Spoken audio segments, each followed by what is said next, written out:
Kate i David Ogg iz Australije dugo su pokušavali dobiti dijete.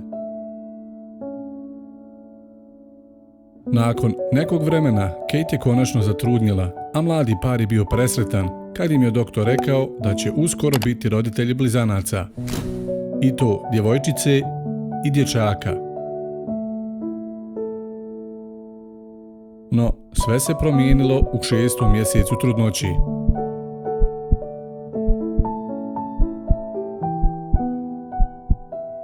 Došlo je do komplikacija, zbog kojih je Kate morala na porođaj već u 26. sedmici trudnoći.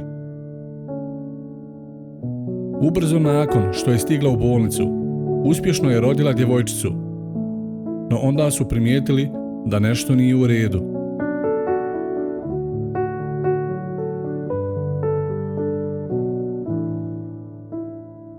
Dok je njegova seka glasno plakala, njen brat se borio za život. Bio je potpuno miran, nije mogao disati, a srce mu je jedva kucalo. Doktori su ga skoro pola sata pokušavali spasiti, a onda su odustali i došli mladoj mami prenijeti loše vijesti.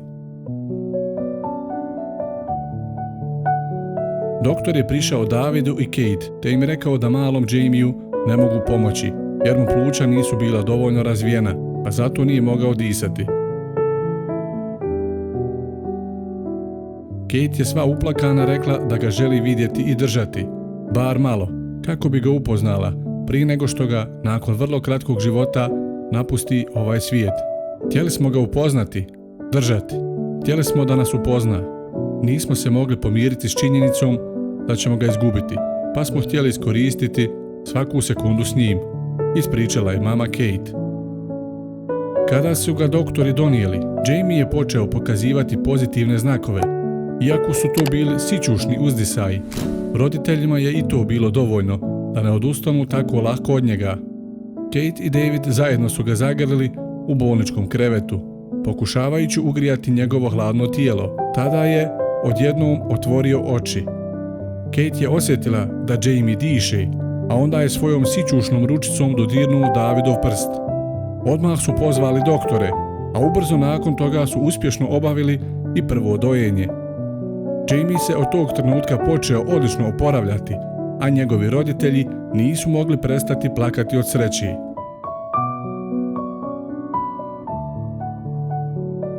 Jamie je danas veseo i zdrav dječak, a one i seka Emily dobili su kasnije još jednog brata, Charlija.